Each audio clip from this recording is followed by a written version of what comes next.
mais um episódio nas nossas conversas que transformam.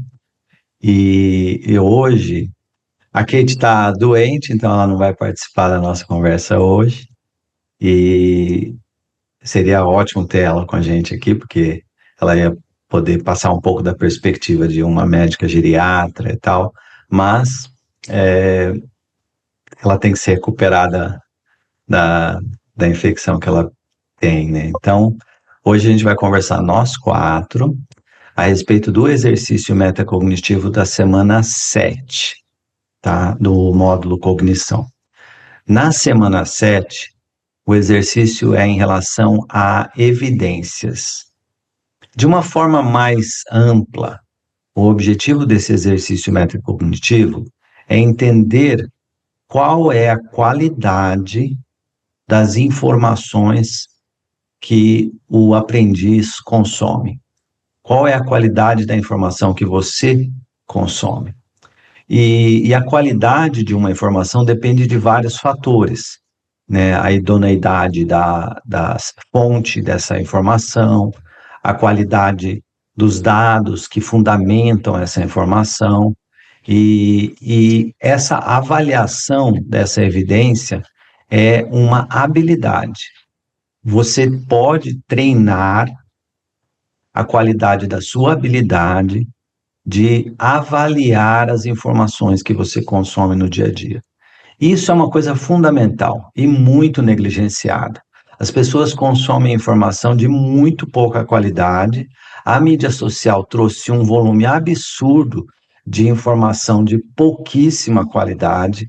Muita gente fala que algo é baseado em evidência, tentando dar uma patina, dar uma percepção de que aquela informação tem qualidade, mas muito pouca gente sabe realmente o que é construir uma recomendação baseada em evidência. É um trabalho longo, árduo, contextualizando toda a ciência, todos os dados dentro de uma informação, e você pode observar isso dentro de revistas mais sérias, ou jornais, ou até publicações científicas, onde o trabalho para trazer aquela publicação para o público demora frequentemente semanas, às vezes meses ou anos, né? Então, não é uma jornada fácil você gerar uma evidência de qualidade. Você tem que pensar em vários aspectos diferentes, contextualizar essa evidência em relação a todo o volume de dados e de informações naquela área que existe. Então, este é o exercício dessa semana. Fazer uma reflexão, uma análise metacognitiva da qualidade das evidências, das informações que cada um de nós consome, para se tornar um consumidor de informações bem treinado, um consumidor crítico.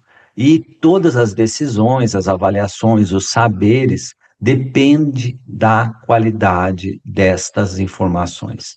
Então, é um ponto crítico na forma como uma pessoa aprende a pensar criticamente, que é aprender a avaliar a qualidade da informação que você consome. Então, para começar esse bate-papo, eu vou ouvir a Roberta, tá? Que pode falar um pouco o que ela aprendeu nesse exercício metacognitivo, o que ela observou na forma como ela consome informações. E aí, por último, eu vou comentar um pouco a respeito da forma como eu consumo informações, mas eu vou deixar isso por último, tá bom? Então, Roberto.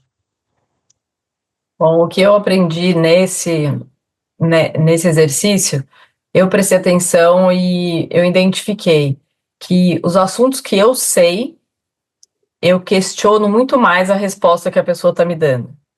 Os assuntos que eu não domino, quando a outra pessoa faz, eu tenho uma tendência maior em acreditar que o que a pessoa está falando está certo. Talvez por falta de conhecimento mesmo, né? Mas eu também identifiquei que tem algumas pessoas, como você, por exemplo, que eu não questiono nada. Tipo, eu já assumo que é verdade tudo que você está me Então, assim, né, as pessoas que você confia, que você sabe que a pessoa sabe do assunto, você tem uma tendência maior a nem questionar. E eu acho que a gente é muito assim, talvez com nossos pais, né, que desde pequeno eles falam pra gente as coisas, ensinam tudo, então você tem uma tendência a acreditar em tudo que eles falam e não necessariamente é tudo a verdade, né? Mas as pessoas que a gente confia, você tem uma tendência também a confiar mais no que elas estão falando. E também pessoas que a gente não conhece direito, né, fala, tipo, é, fala uma coisa com muita convicção de que a coisa é a coisa certa, e aí você fala, será que essa pessoa sabe o que ela tá falando, né? Aí você dá uma pulguinha atrás da orelha, assim, e fazendo o exercício durante a semana, você acaba tendo mais pulguinhas do que você teria normalmente. Eu, assim, eu comecei a reparar em tudo, né? Em todas as pessoas que estavam me falando alguma coisa, eu falava, mas como assim? Ela tá falando que esse é o melhor preço, mas qualquer coisa, entendeu? Desde do melhor preço que você vai comprar em alguma coisa até alguma coisa importante, né? Então, eu achei que muito interessante todos as análises que eu fui fazendo durante essa semana. Então, Roberto, eu vou repetir de volta, só para não perder o hábito, tá? Então, uma coisa que você notou é, você tende a comprar a informação da forma como ela vem mais facilmente quando é uma informação que você não tem muito conhecimento, tá? Então, você é mais cética e questiona mais profundamente quando é uma informação que você sabe, que tem conhecimento prévio, né? Então, esse é um aspecto que você observou na forma como você consome as informações. O segundo ponto é que tem algumas pessoas que você confia mais ou menos por causa da história, da reputação daquela pessoa. E se a reputação é boa, a pessoa geralmente sabe o que está falando, você vai confiar um pouco mais ou menos. E o terceiro aspecto que eu ouvi foi que quando a pessoa chega e fala com bastante convicção, né, e fala com firmeza, você tende a dar a impressão que vai confiar mais, mas ao mesmo tempo acaba causando uma certa desconfiança. Porque será que é assim mesmo? E aí você questiona aquela informação. Uma coisa, quando eu estava nos Estados Unidos, tinha um show de rádio lá chamado Car Talk. E eram dois engenheiros e formados pelo MIT, assim, pessoas super bem educadas, os dois. E eles faziam uma piada que eles chamavam de efeito Doppler. O efeito Doppler é em relação ao som, de como o som muda na ida e na volta, sabe? O barulho do trem é diferente quando ele está chegando do que depois que passou, né? Então, e não tem nada a ver com mentira ou verdade, mas eles falavam que as pessoas que falavam com convicção rápido, elas tinham um efeito Doppler, dava a impressão que era verdade só pela forma como ela falava e não pelo conteúdo em si. E isso tem muito a ver com a cultura, né? E uma coisa que eu vi uma vez num quadro, assim, na mesa de um colega de trabalho, de um outro médico, estava escrito assim, é frequentemente errado, mas nunca em dúvida. E mostrando que, às vezes, num ambiente mais hostil, mais competitivo, você não pode mostrar dúvidas, você tem que agir e falar de uma forma convicta, né? Se você está num ambiente onde a evidência está sendo debatida, conversada, o espaço para mostrar uma certa ambiguidade, incerteza e dúvida, ele é apropriado. Então, o fato de ter convicção e não abrir espaço para nenhuma outra perspectiva torna a ideia de aceitar o que está vindo um pouco mais difícil. E também fala a favor de uma pessoa que não está abrindo a possibilidade de uma certa ambiguidade, não está descrevendo a evidência dentro de certos nuances, de certas incertezas, porque todo conhecimento tem incerteza, tem nuance, tem variação, tem uma certa característica. Nada é 100% sempre, de todas as formas. E essa convicção acende um, uma luz vermelha de perigo, né? Então, as pessoas que têm muita convicção sempre, frequentemente estão fazendo generalizações até grosseiras e você tem que questionar um pouco, né? Então, eu concordo com os 3 pontos que você falou, acho que levantam bem uma perspectiva de como você pode pensar a evidência. Falei bobagem ou é mais ou menos isso? Não, foi mais ou menos isso. A única coisa que você falou que, tipo, que você entendeu que toda pessoa que fala com convicção eu meio que duvido. E não é assim. Algumas pessoas, quando falam com convicção, eu falo, tipo, será mesmo que essa pessoa sabe o que que ela tá falando? E, e durante essa semana eu tive esse pensamento muito mais do que normalmente, porque eu estava prestando bastante atenção no assunto, entendeu? É, entendi, entendi. E não é sempre, é de vez em quando. Dependendo da reputação da pessoa que está falando, né? Então tá. Roberta, Oi. mais algum comentário, é isso? Não, aí, tipo, eu também prestei bastante atenção, mas eu acabei indo num seminário essa semana onde tinha muitos empresários e que tinha um político falando, né? E, e ele também fazia várias afirmativas e que se a gente lê um pouquinho de jornal, a gente percebia que as afirmativas não eram corretas. Então, assim, eu prestei muita atenção em o quanto ele estava falando que ele gostaria que as pessoas que estavam presentes naquela sala estavam ouvindo, né?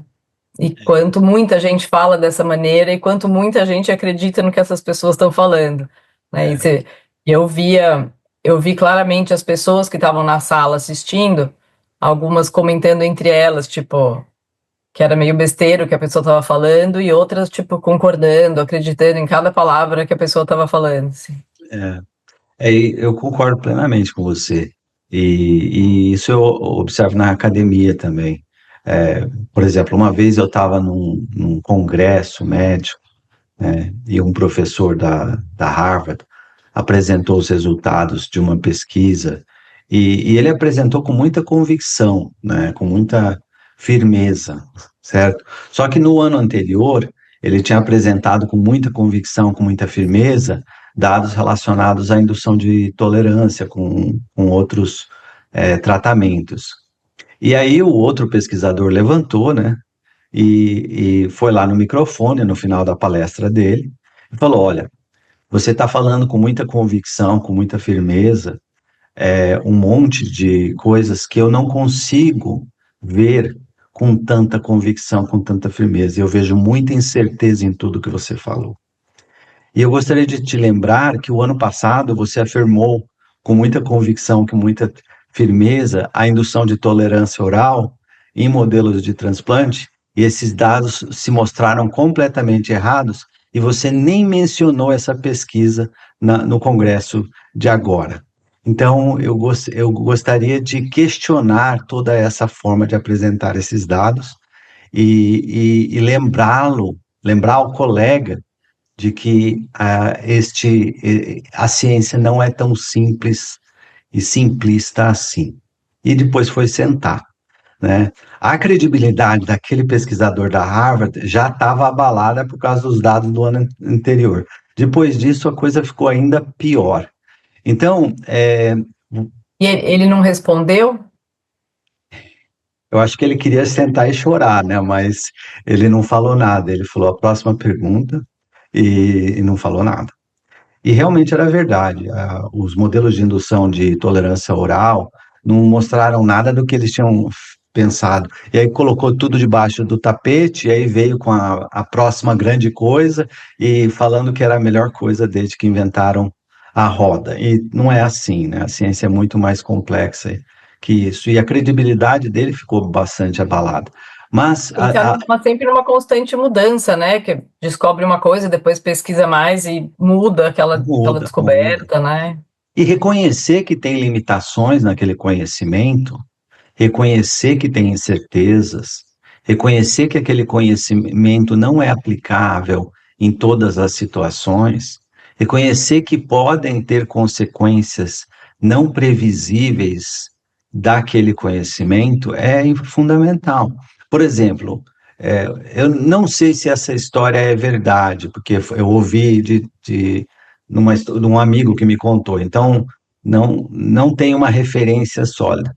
Mas na Austrália, houve acho que quando eles trouxeram lebres, né? E as lebres não eram um animal local. E aí elas se proliferaram que nem, né? Que nem lebre, né? Que nem... E aí um dos pesquisadores lá que estava fazendo uma pesquisa na região teve a ideia genial de soltar raposas, né? Para caçar as lebres, né? Só que na Austrália, como não tinha inimigo natural, muitos pássaros fazem os ninhos no chão. E aí a raposa falou: eu não vou correr atrás de lebre, o ovo está ali no chão, eu vou ficar gastando tempo. Então, teve um impacto ecológico dramático. Eu não sei até que ponto essa história tem fundamento. Eu estou passando o que eu comprei, né?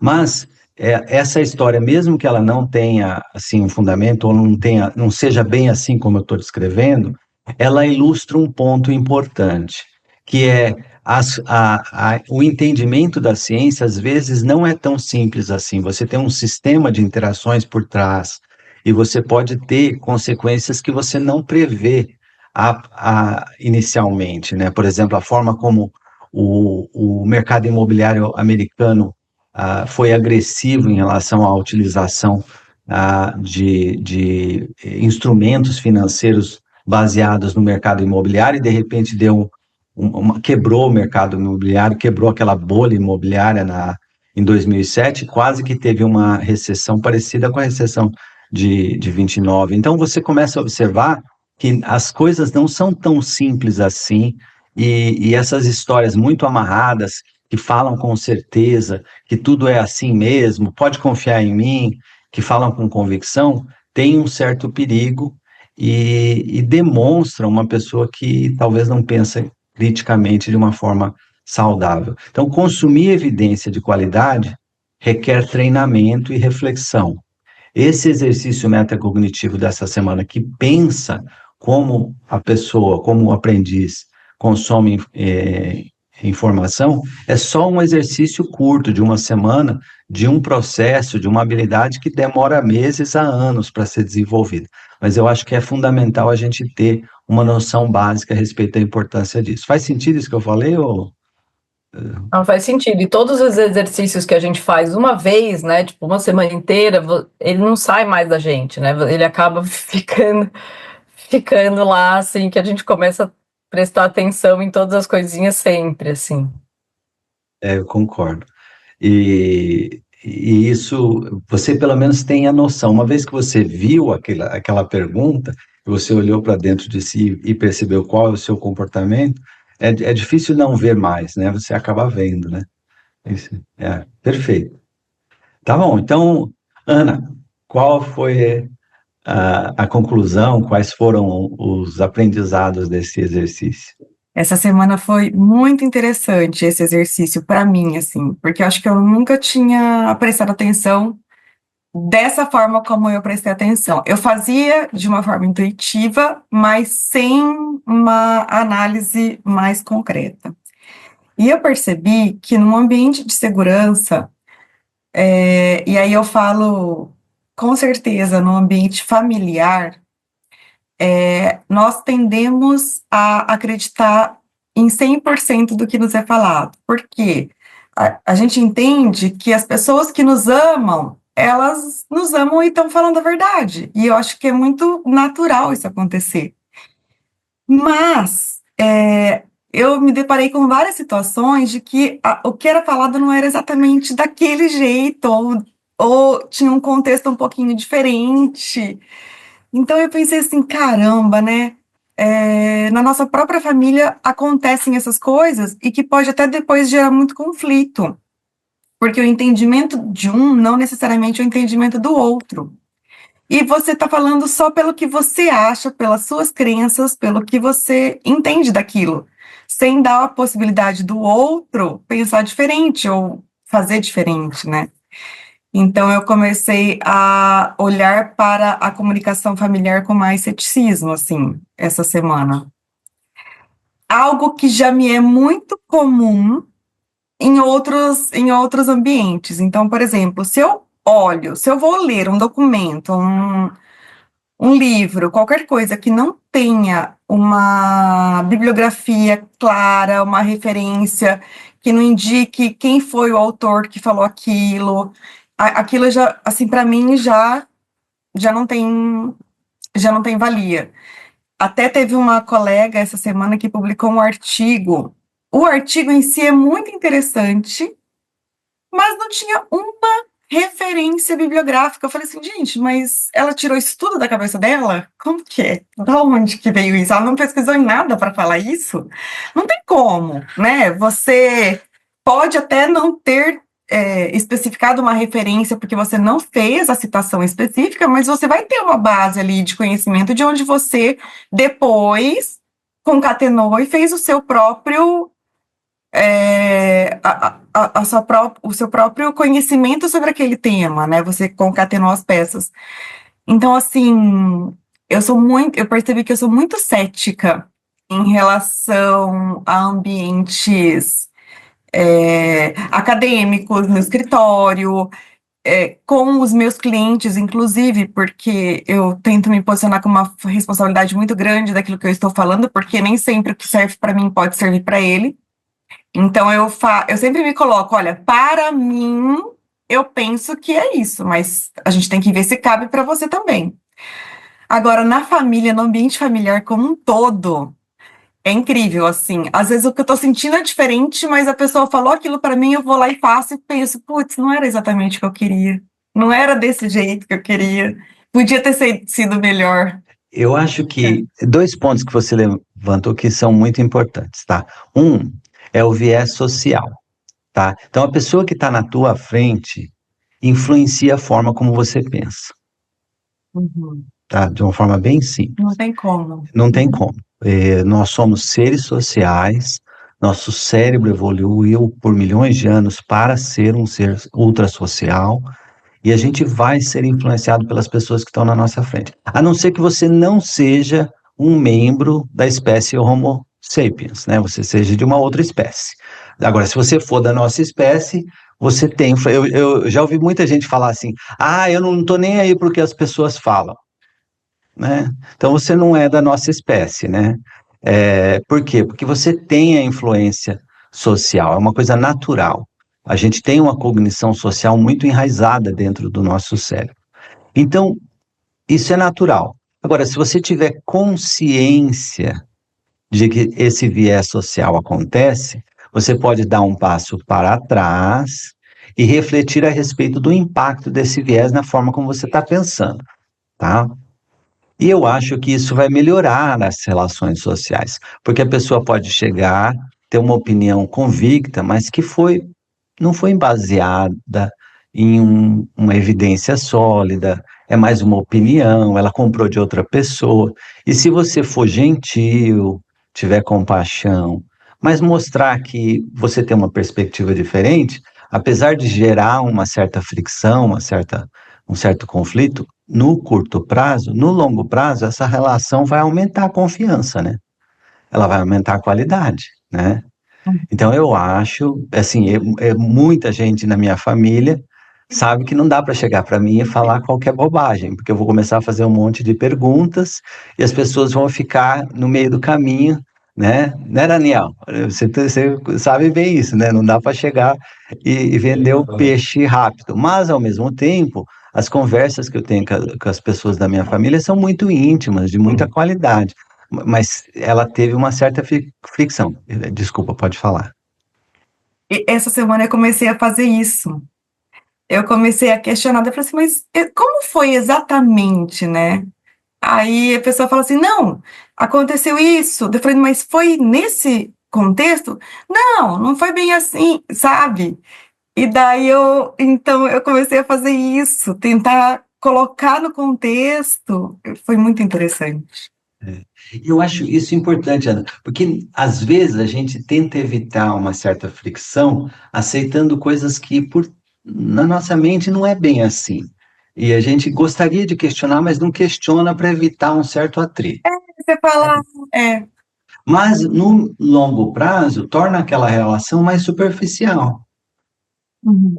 Então, se houver um certo atrito, mas esse atrito continuar com o compromisso de ambos os lados de cultivar aquela relação social no longo prazo, essa relação vai se aprofundar, a qualidade da conexão vai se aprofundar. A gente vai falar muito isso no módulo socialidade, que é o terceiro módulo. Mas, e o treinamento da metacognição do módulo 1 vai ser muito útil como base cognitiva para aprofundar os relacionamentos sociais no terceiro módulo.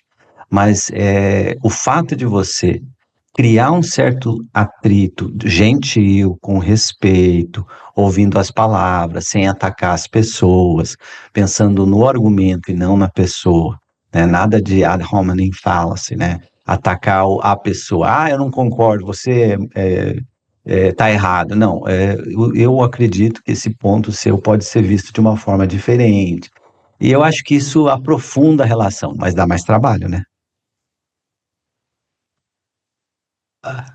Às vezes, por preguiça, né? Você fala assim, ai, nem quero discutir isso, deixa quieto. Ela é tão convicta, ou ele é tão convicto disso, que deixa É. quieto, Eu né? via isso no meu Mas, trabalho. Desculpa, pode falar. não, mas assim, eu acho que para as relações que você quer aprofundar, que você quer realmente manter um relacionamento não superficial, vale a pena investir o seu tempo, o seu carinho, a sua vontade de estar por meio de uma conversa mais profunda. É verdade. Eu via isso no meu trabalho, quando eu estava como executivo da indústria farmacêutica. E às vezes a gente tinha que avaliar problemas extremamente complexos, né? E tomar decisões relativamente difíceis. E às vezes eu conversava com outro executivo e a pessoa tinha uma opinião superficial e convicta. E aí eu não tentava gastar o tempo de fazer o debate se aprofundar, porque eu via que era um esforço muito grande e a pessoa não ia mudar, né? E isso é triste para aquela pessoa, porque de uma certa forma ela está sendo excluída do debate mais profundo. Ela é percebida como café com leite, porque ela não tem a habilidade de pensar criticamente, ela não está aberta a questionar as próprias posições, e apesar dela poder até ter a capacitação técnica profunda, como ela não sabe questionar as próprias posições, ela não consegue participar do debate de uma forma aberta o suficiente para ter um debate crítico, um debate socrático. E aí ela vira meio que café com leite, né? Ela tá lá, mas não é levada muito a sério na hora de fazer a decisão, fazer a discussão. Então, pensar criticamente é fundamental se você quer ser um executivo, ou um gerente, ou um líder, que participa ativamente dos debates e das discussões e das decisões. E se você não, as pessoas percebem você como uma habilidade muito baixa de pensar criticamente, a grande maioria das pessoas simplesmente não vai investir o tempo de tentar cultivar esse debate, né? E a mesma coisa acontece com a família, né? Tem gente que a gente tenta, tem gente que não vale a pena gastar tempo, não. Não sei se é o teu caso, mas é no meu. Então tá. E o segundo ponto que você falou, né? Era a influência social da pessoa, a família influencia, e você falou do ceticismo. Tinha um outro ponto que você mencionou. E é em relação quando eu vejo um artigo científico sem nenhuma referência, sem Ah, nenhum embasamento, né? é. Isso, a pessoa pode ser assim, top, mas não. Aí eu já falo assim, gente, não é possível, ela não inventou isso, né? Teve estudo por detrás. É. Isso eu concordo plenamente. Só contar um caso, né? Porque às vezes um caso fala mais do que.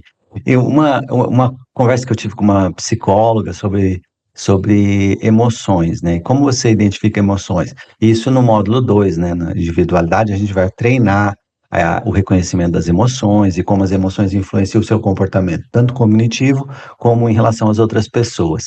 E aí, ela falou, você deve consultar um dicionário de emoções, né? E ela me deu a referência de um dicionário de emoções, publicado aqui no Brasil, em português.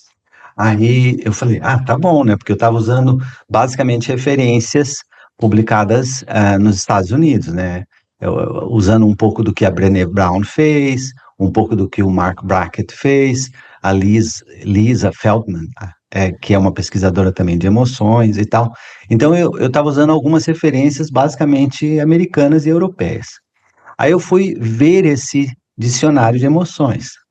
Tinha mais ou menos, sei lá, mais de 50 emoções descritas, e elas estavam. E tinha uma arte no livro muito legal.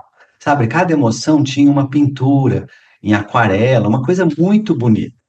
Só que não tinha referência nenhuma. E não tinha descrição de qual é a base empírica da descrição daquelas emoções.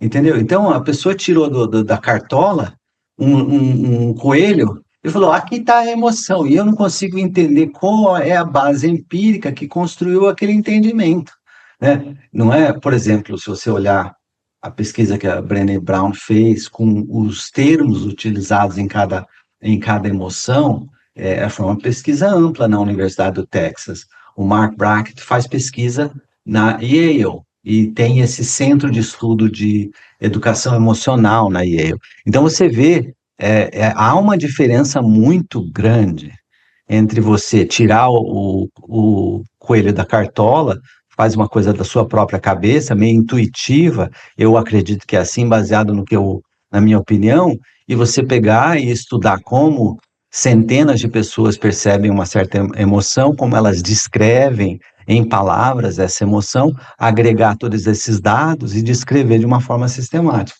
Então, só para ilustrar esse ponto, mas eu concordo com você em gênero, número e grau. Tem muito coelho saindo da cartola.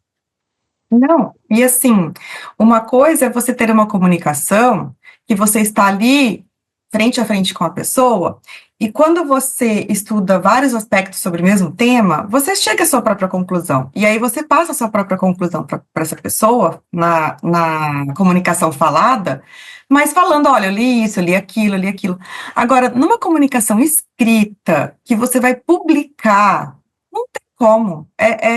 Parece que, assim, uma coisa impossível você não trazer nenhuma referência de onde você estudou aquilo e quais foram as fontes que você utilizou para depois extrair esse conhecimento. Eu concordo com você. Uma coisa é você pegar várias referências, agregar o entendimento dessas referências numa análise única, num parecer, por exemplo. Outra coisa é você escrever um monte de coisa que você tirou da cartola e não tem base nenhuma empírica. Não tem referência, não tem dados, não tem base. Eu concordo plenamente. Então tá bom. Cai Mais algum comentário? Não, é isso. Obrigado, Ana, obrigado mesmo. E você levantou 2 pontos importantes. E, Daniel, o que você aprendeu com esse exercício? Esse exercício talvez tenha sido o exercício qual eu fiquei mais à vontade para fazer, né? Para analisar, enfim. Eu costumo, desde que eu vim fazer parte desse projeto, eu parto do ponto que a gente trabalha numa empresa, está construindo um negócio baseado em evidências sólidas, então a gente passa a questionar tudo aquilo que nos é colocado, né, à vista.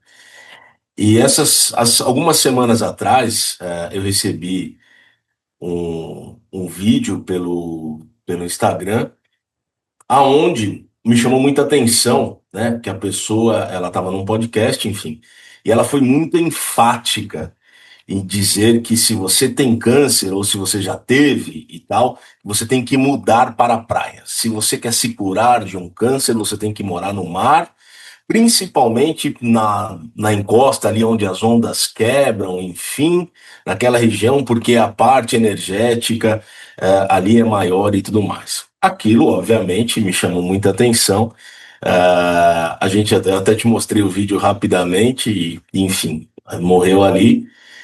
E eu fui pesquisar, obviamente, porque aquilo começa a ser disseminado. né? As pessoas começam a tratar aquilo como verdade. Então, o primeiro ponto que eu fiz foi analisar a informação, e realmente, né, não existe nenhum estudo científico, nada, porque foi um estudo randomizado que prove que aquela recomendação, aquela afirmação tem fundamento.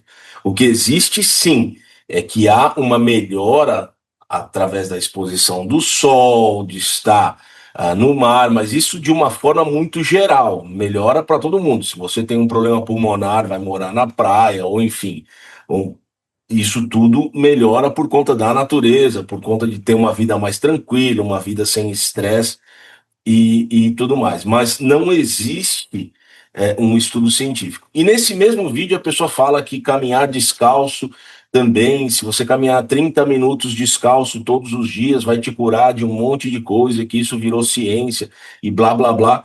Também fui verificar a informação e não existe nenhum estudo específico para essa área. O que existe são estudos com vieses, né? São empresas interessadas, e aí faz um estudo com 14, com 20 pessoas, enfim, não dá para você validar algo. Mas, em contrapartida, o porquê que essa fala ela ganhou notoriedade? Porque entra naquilo que a gente falou há um tempo atrás, numa das nossas discussões, que é o quê? Aquele que grita mais alto acaba tendo uma maior validação na mídia, né? Então eu fui ver essa pessoa, ela se intitula como palestrante, como biólogo e nutricionista, enfim, e está na mídia, né? Tem acesso a programas em grandes emissoras, toda hora postando foto com os famosos, mas o estilo de vida é o estilo naturalista. Tem livros publicados, né, na área natural lá e tudo mais. Eu não sou um entendedor, mas o que eu entendi, né, o que eu consegui entender é que eu tenho que questionar. E o questionar me permite não espalhar essa notícia mais, né, não passar para frente. Então, tudo hoje, a grande maioria das coisas, tem coisa que é balela, que você escuta, tá, da onde está vindo? Quem é a pessoa que está falando? Então, essa pessoa, que foi até uma coisa que a Roberta falou no começo. Quem está falando? Essa pessoa tem meu crédito, eu vou ouvir com mais atenção. Aquele que não tem credibilidade, você escuta, entra por aqui, sai por aqui e vida que segue. Mas, de uma forma geral, a gente acaba, com esse projeto, a gente acaba se tornando um pouco mais questionador e mais cético com algumas coisas.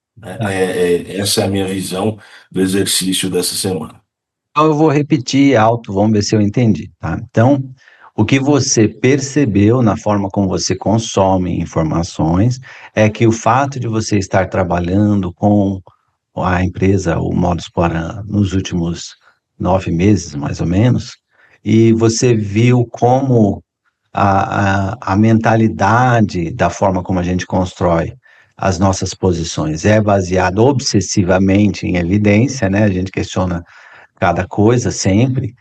Você criou uma mentalidade um pouco mais cética, e aí quando você ouviu essa pessoa aí, que eu nem sei o nome, não sei quem é, afirmar que quem tem câncer tem que mudar para a praia, porque daí vai viver mais,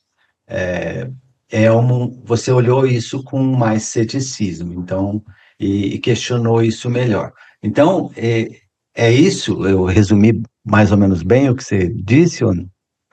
É isso aí, né? A gente passa e vira uma forma automática, né? Você começa a questionar, as coisas são mais absurdas, assim, do ponto de vista.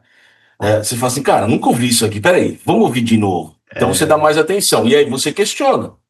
E é muito interessante, porque a pessoa vem com convicção, faz uma afirmação que é geral, não tem nuance, não tem porém, não tem contudo, não tem certeza, não tem situações que não funcionaria, não tem contexto. E aí e também não tem alternativa, porque você fala, eu posso mudar para a praia, mudar para a montanha também não dá, é a cidade pequena que ajuda. Se eu morar na praia de uma cidade enorme, que nem o Rio de Janeiro, é a mesma coisa do que morar numa cidade pequena, na praia?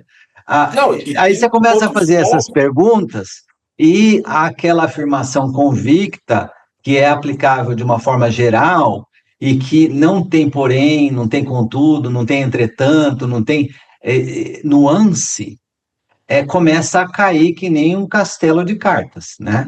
Porque assim, a pessoa fala com convicção, você tem câncer, tem que morar na praia.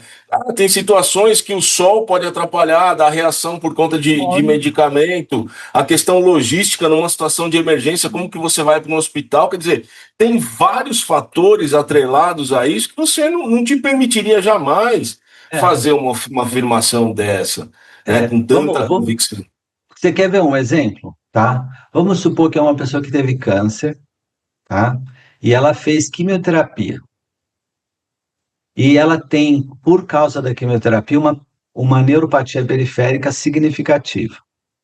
E a dor neuropática piora muito com o calor. Para essa pessoa, morar na praia vai ser uma boa?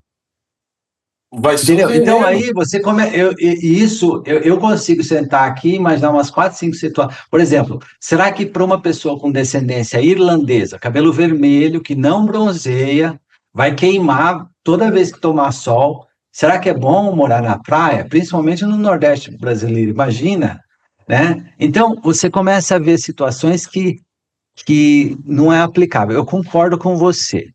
Essa falta de nuance, essa falta da descrição da incerteza, etc., cria um sinal de alerta quando você está consumindo informações, né? Então, isso é uma coisa muito importante. Mas lógico. Você não concorda que a falta do pensamento crítico também, de quem recebe essas informações e dispara para as outras pessoas, é o que fomenta mais ainda esse mercado? Se uma pessoa pensa criticamente dentro da família, ele tem um efeito sistêmico. Todo mundo começa a se questionar um pouco. Por quê? Porque as informações elas não são compradas de cara, sabe? A face value, né? Assim, você questiona, né? Lembra aquela comédia? Agora eu vou entregar minha idade, né? Aquele que gostava dos mínimos detalhes, né? E ele era um chato. Então, na cultura brasileira, a pessoa que faz pergunta e quer entender as coisas nos mínimos detalhes é o chato, né? Então, mas se você for gentil e souber fazer perguntas, né? Por exemplo, essa afirmação da morar na praia. A primeira coisa que eu falo, mas tem diferença entre morar na praia numa cidade grande, como o Rio de Janeiro, e morar numa praia numa cidade pequenininha? Tem. E tem alguma subpopulação que não se beneficia? Tem. Por exemplo, um paciente que está tomando medicamento que é fotossensível. Tem medicamento que você toma que causa fotossensibilidade. Você pode recomendar essa pessoa ir para a praia? É engraçado que a pessoa, nesse vídeo, ela fala, o entrevistador fala, mas e no sítio? Não, morar na praia é 1000 vezes melhor que morar no sítio, para quem tem câncer. E fala isso no vídeo. Então, tem muita coisa que cara, enfim. Então, eu acho que se tornar um consumidor de informações que interpreta essas informações de uma forma crítica aumenta muito a qualidade do pensamento crítico, aumenta muito a qualidade das suas decisões. Isso tem um impacto muito profundo no que você faz. E eu não tinha mídia social até o ano passado, e aí eu abri o Instagram por causa do podcast, da Conexão Save. E realmente eu me surpreendi com o que eu vi na mídia social, né? A quantidade de coisas, assim, de lixo mesmo, né? É absurda. E todo mundo falando muita coisa com muita convicção. E para você construir uma recomendação baseada em evidência, é um trabalho muito longo, demorado, que deve ser contextualizado e que dá trabalho, tá? Então, a forma como eu aprendi a consumir informação não é uma coisa típica, porque eu sou um pesquisador, então eu fiquei a minha vida inteira pensando em dados e ciência.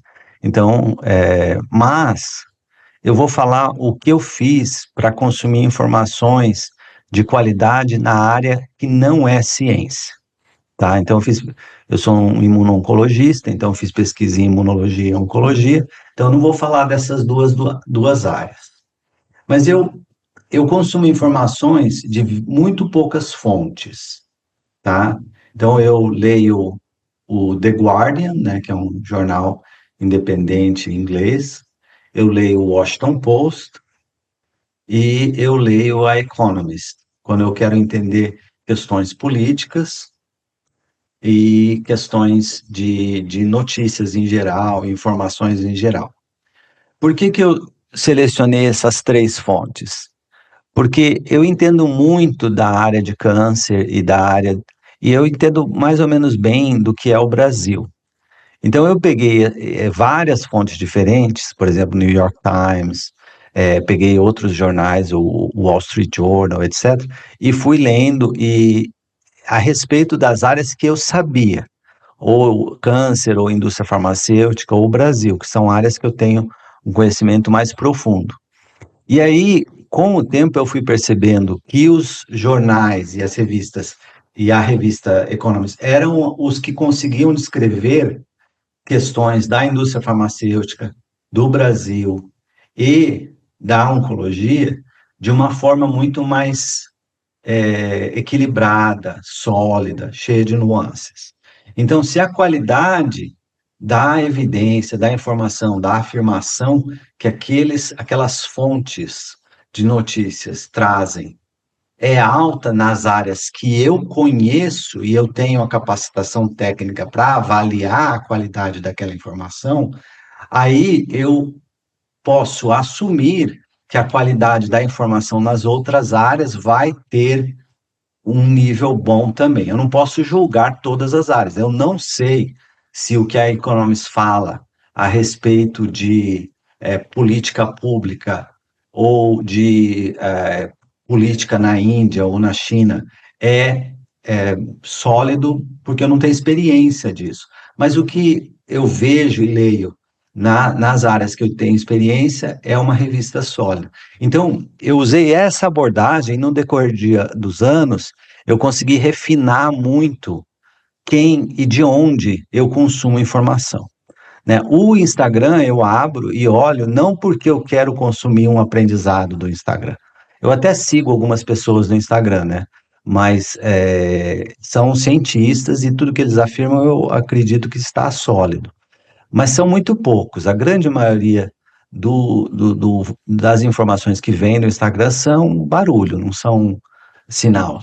E eu acredito que quando eu olho no Instagram, não é para aprender, é para avaliar o que está acontecendo no mundo e tentar refinar a forma como a gente apresenta os treinamentos, as informações para se adaptar a esse mundo que consome tanta informação ruim, né, tanta sucata de informação.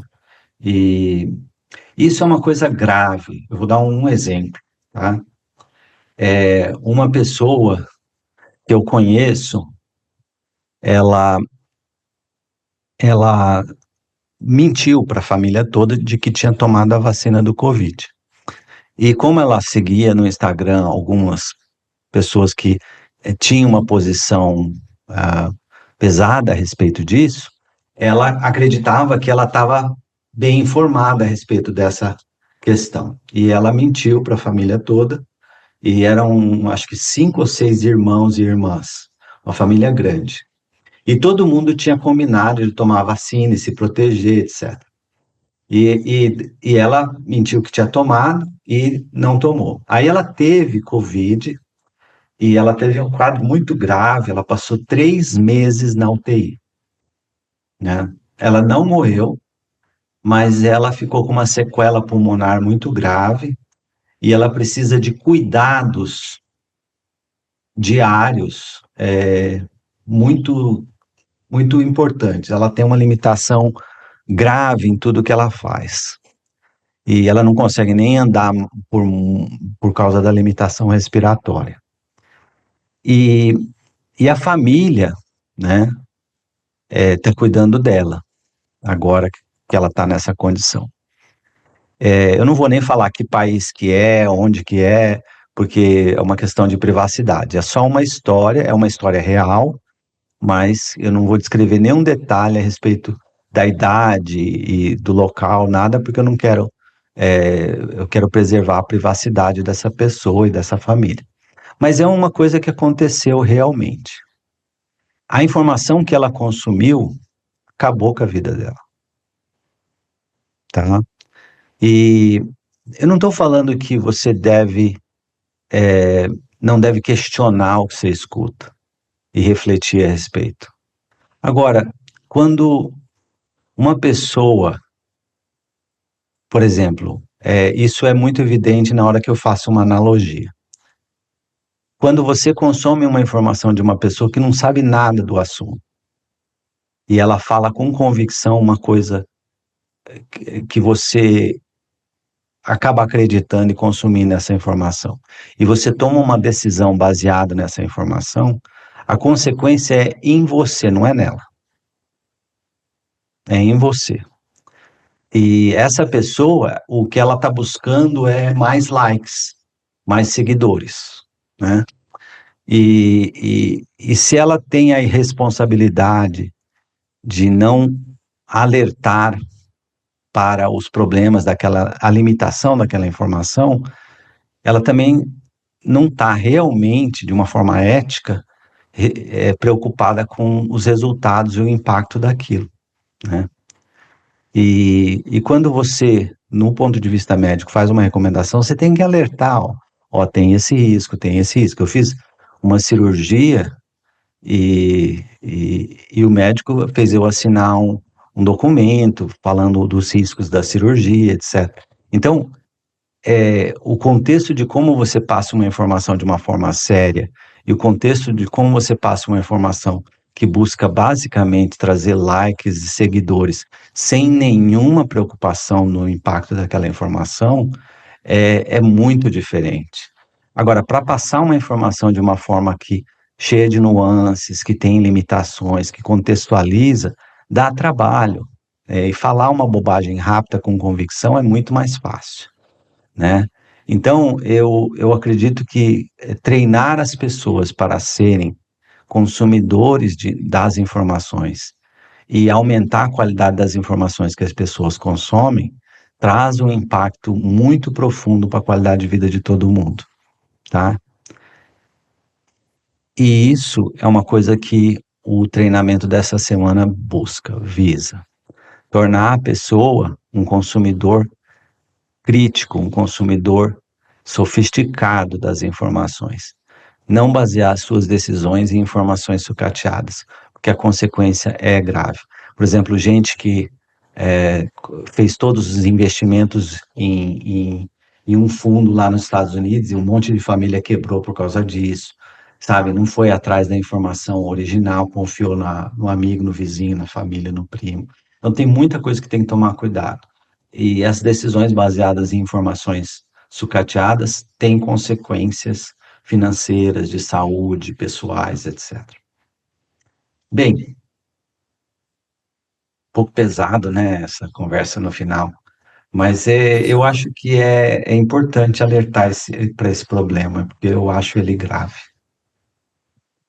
É verdade. É. E eu queria só deixar aqui um recadinho para você que está assistindo a gente. Se você não quer mais ser um refém dessas informações sem fundamento, vem para o Modus Poiran, que aqui com certeza você vai aprender a pensar de uma forma mais ampla, uma forma mais crítica. Concordo com você, concordo. Roberta, algum comentário? Não, eu só fiquei pensando em várias dessas coisas, mas talvez não tenha a ver com o nosso exercício falar o assunto, mas porque esse negócio de ir na praia, de grounding, de não sei o que lá, uma coisa que eu acredito, mas também não deve ser baseado em nenhuma ciência, nunca procurei para saber isso, é que o poder da nossa mente, do que a gente acredita, é muito forte nessa hora, né? Então, assim, eu já vi pessoas que eu conheço que tiveram câncer e pessoas que acharam que eu morri, e elas morreram muito rápido. e a pessoa que tem certeza de que ela vai se curar e de que ela vai, não sei o que lá, você vê que ela luta tanto e que ela ou não morre ou acaba durando mais, sabe? Assim, então, eu tipo, fiquei pensando no poder do que a gente acredita ter algum impacto na nossa vida, assim. Então, é, fiquei pensando nesse assunto. Eu concordo com você, e câncer é uma área que eu fiz pesquisa há quase 30 anos, né? Então, eu concordo com você. A atitude mental do paciente faz muita diferença. Agora, frequentemente a pessoa que está com câncer e tem uma atitude mental positiva também sabe pensar um pouco melhor do ponto de vista crítico, tem uma autoconsciência mais aprofundada, frequentemente tem uma rede social mais saudável, com amigos, etc. Então, é assim, contextualizar o que é que está acontecendo, porque se você olhar a atitude da pessoa, Roberto, por exemplo, a pessoa fala, eu vou lutar, eu vou viver. Isso é causa do fato dela viver mais tempo ou é consequência do fato de que a doença está menos avançada nela ou mais avançada, ou a situação social dela é mais grave ou menos grave? Então, é um contexto difícil avaliar. No caso do câncer, o tumor mais avançado, ele começa a soltar citocinas em maior quantidade. E essas citocinas, elas induzem um estado de depressão muito profunda. Então, você pode ver que pacientes com câncer que têm uma massa tumoral maior, eles vão estar desistindo mais rápido do que os que têm uma massa tumoral menor. Então, a atitude da pessoa pode estar relacionada com fatores muito diferentes de somente o estado emocional. O estado emocional reflete o estado biológico também. Então, é uma rede de conexões complexas, é difícil avaliar um assunto. Agora, eu concordo com você que a resiliência depende muito da atitude mental. É um fator importante dentro de um contexto de múltiplos fatores, né? Eu que estou vivendo uma doença muito difícil, posso falar que a atitude de como eu penso a doença e como eu enfrento a doença reflete na qualidade da minha vida de forma direta.